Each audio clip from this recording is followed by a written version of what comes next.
gets to me. Reluctantly accepting Red's decision, Nun told Shu that his eyes would serve as Red's protection and that Nut should allow the sun god to sit on her back.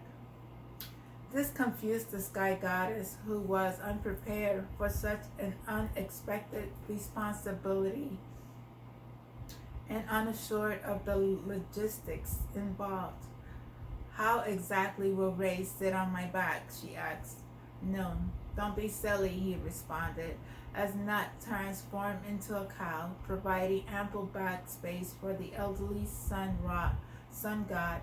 As Ray took his place upon the newly bovine Nut, men approached, explaining that they have come to overthrow his enemies and anyone who plotted against him. Ray ignored them, however, and departed from his palace, leaving Egypt to fall into darkness. At dawn the next day, Red woke up to discover that mankind had developed bows and clubs to shoot at their enemies. Angered, the sun god Ra announced, "You baseness behind you. You slaughter tears. May you slaughter be far removed from me." Their actions strengthened Red's decision to leave.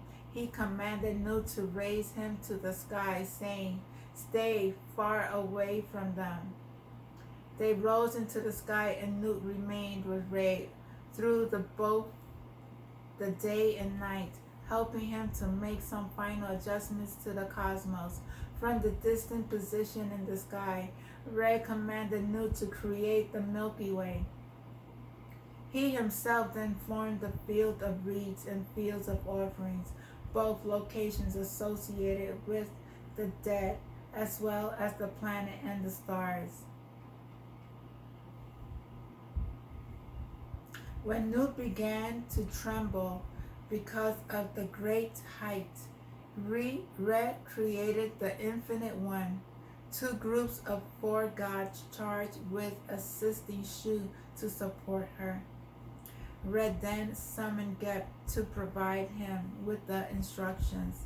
"Take heed because of your snakes, which are in you," he commanded, in the reference of the snakes that hide in the earth, Geb's body. "See, they feared me when I was there. Also, you have become acquainted with the magical powers. Go now to a place where my father Nun is, and tell him to keep watch over to terrestrial and aquatic snakes."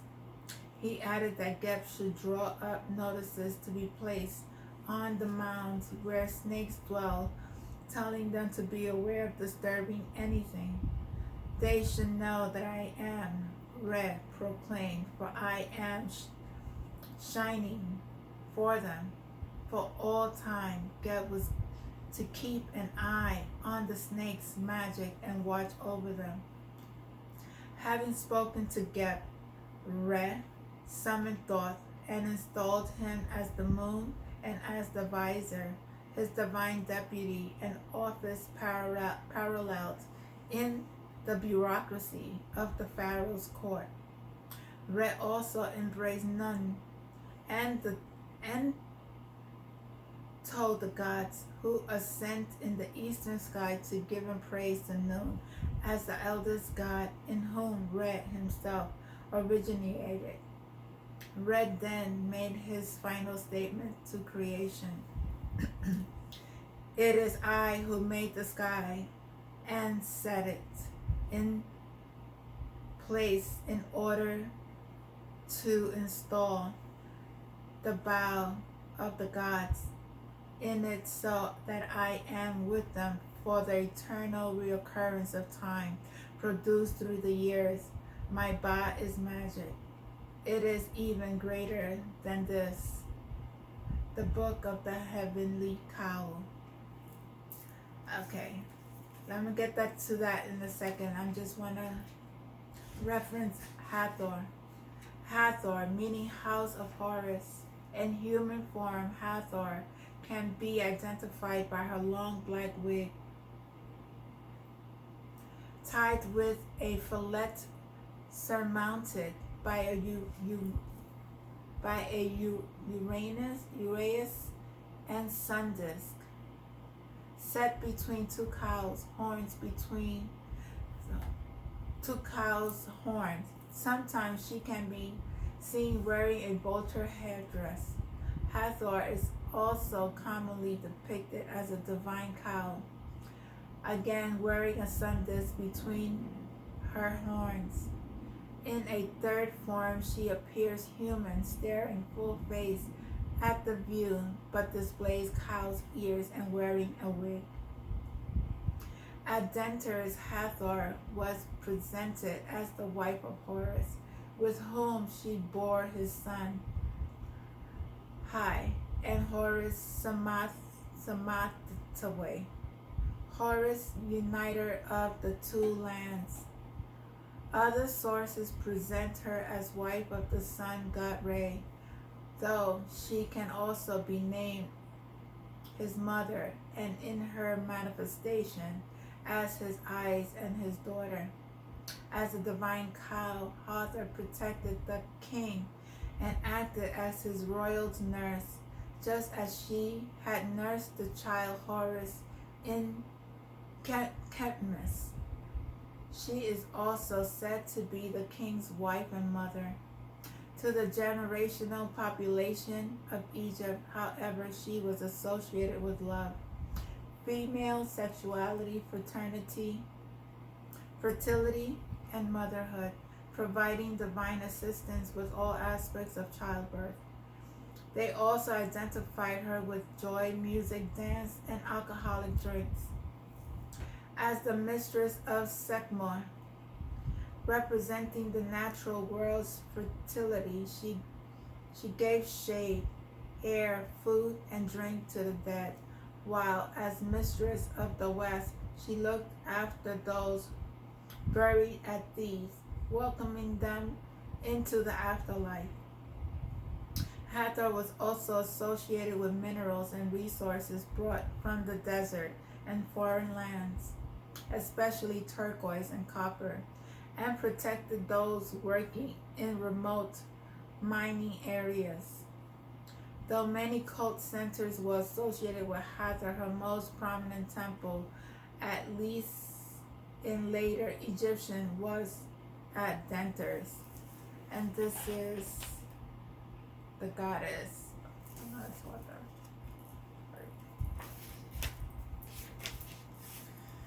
Okay, so we are continuing. A god's ba or bau, in the plural of gods could have many ba, was a form through which he or she could be felt or experienced on earth, a manifestation of divine force and personality. In this newly reorganized world, wind was the ba, and Shu, for example, the rain, and the ba of He, night, was the ba of darkness, and Re himself was ba of noon, crocodiles, were the bau of the god Sobek, while the ba of Osiris was the sacred ram of Mendes. The ba of each deity dwelt within snakes. The ba of Apophis was the eastern mountain, and the ba of Re was the magical throughout the world.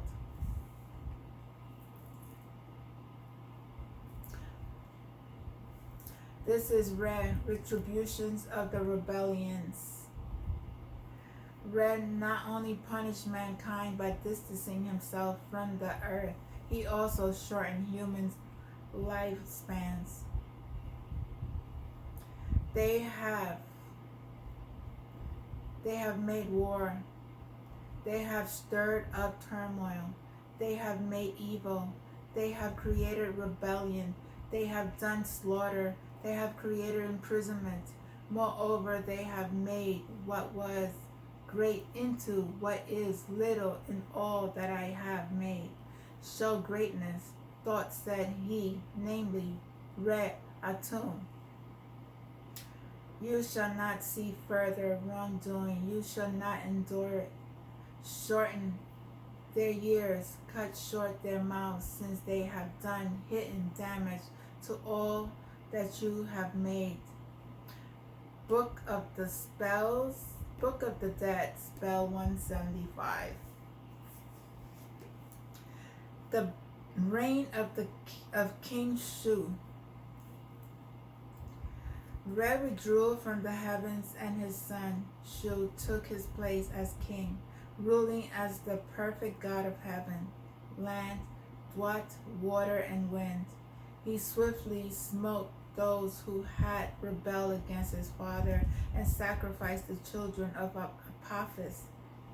Afterwards, as the air cooled and the ground became dry, Shu erected cities and founded nomes, the administrative regions of the Nile Valley and Delta, defended the borders of Egypt, and built temples in the north and south. All was well except for his relationship with his troublesome son Geb.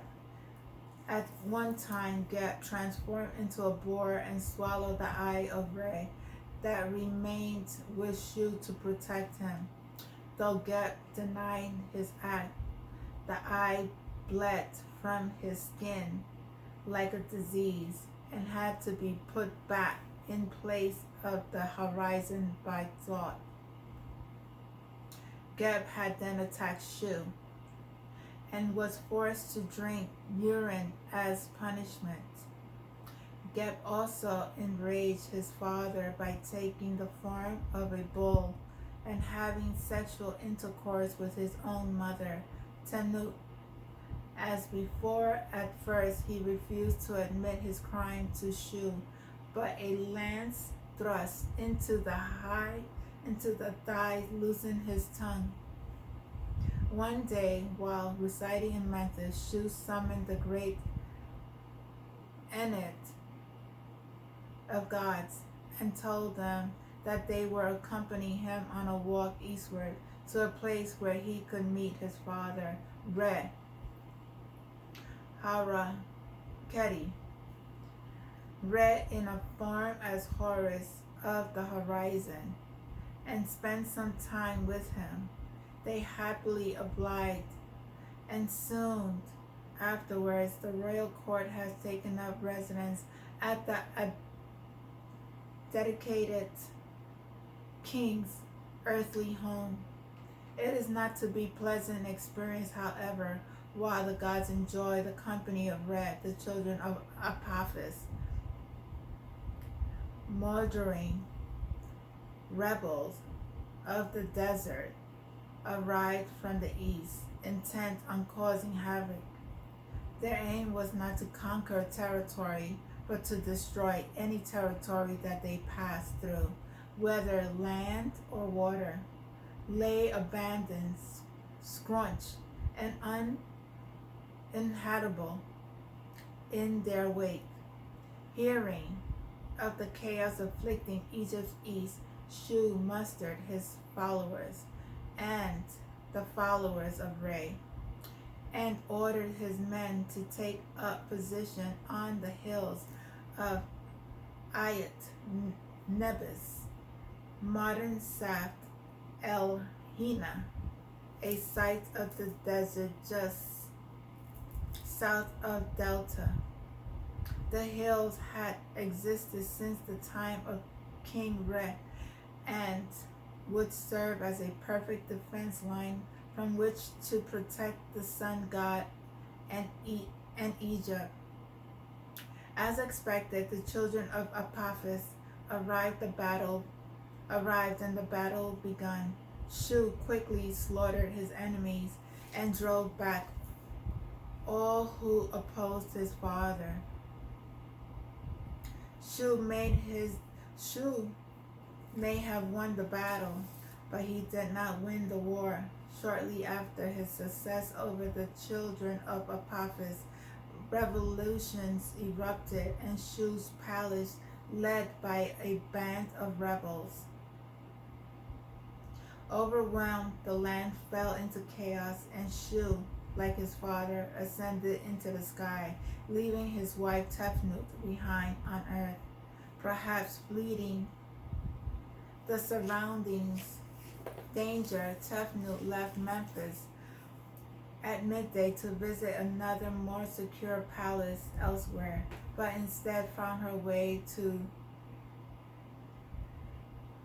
Pekhardi, a town in Syria, Palestine. As during the reign of Re, when Tefnut, in her form as the sun god Re, as the form of the sun god's eyes, attempted to leave Egypt, but brought back an Honoris,